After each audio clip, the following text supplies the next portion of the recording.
பழைய அடிமை புதிய அடிமை என்று பூடகமாக பேசி யார் மீதோ கல்லெறிவதாக எண்ணி களிப்புறுகிறார் முதலமைச்சர். பாவம், அவர்கள் தங்கள் வீட்டு நிலை கண்ணாடி முன்தான் நின்று பேசுகிறோம் என்பதை ஏனோ மறந்துவிட்டனர் என தவேக தலைவர் விஜய் கூறியுள்ளார். திமுக கூட்டத்திற்கு வந்த 75 வயது மூதாட்டி உயிரிழந்த நிலையில் ஏழை எளிய மக்களின் உயிர்களை பலிவாங்கும் திமுக அராஜக அரசியலை தமிழகம் ஒருபோதும் மன்னிக்காது என தமிழக பாஜகவின் முன்னாள் மாநில தலைவர் அண்ணாமலை கூறியுள்ளார். எப்படியாவது முதலமைச்சர் நாற்காலியை பிடிக்க வேண்டும் என்று எடப்பாடி பழனிசாமி எண்ணுவதாக மார்க்சிஸ்ட் மாநில செயலாளர் சண்முகம் குற்றம் சாட்டியுள்ளார்.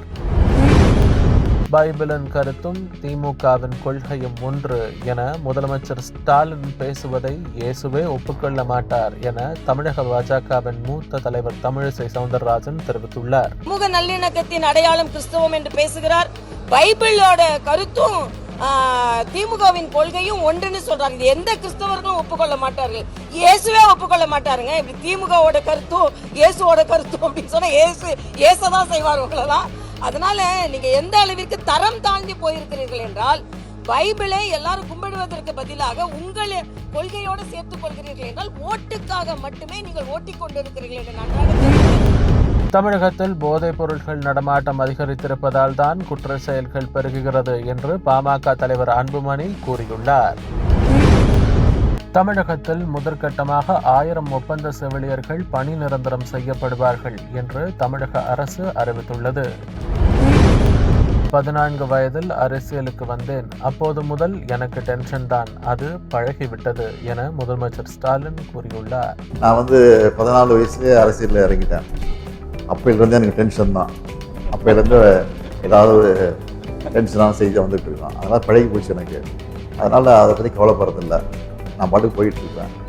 இல்லை அந்த ப்ரெஷர் வரும்போது புக் எடுத்து படிக்க ஆரம்பிப்பேன், டிவி பார்ப்பேன், ரேடியோ கேட்பேன், பாட்டு கேட்பேன்.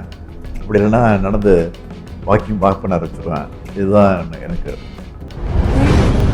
டிட்வா புயலால் பாதிப்படைந்த அனைத்து டெல்டா விவசாயிகளுக்கும் பல வாரங்களாகியும் திமுக அரசு இன்னும் இழப்பீடு வழங்கவில்லை என கூறியுள்ள தமிழக பாஜக தலைவர் நயினார் நாகேந்திரன், வாழ்விழந்த விவசாயிகளின் வயிற்றில் திமுக அரசு அடிக்கிறது என குற்றம் சாட்டியுள்ளார். பொங்கல் பண்டிகைக்கு முன் மக்களுக்கு இலவச வேட்டி சேலைகள் வழங்கப்படும் என கைத்தறித்துறை அமைச்சர் காந்தி உறுதிபட தெரிவித்துள்ளார்.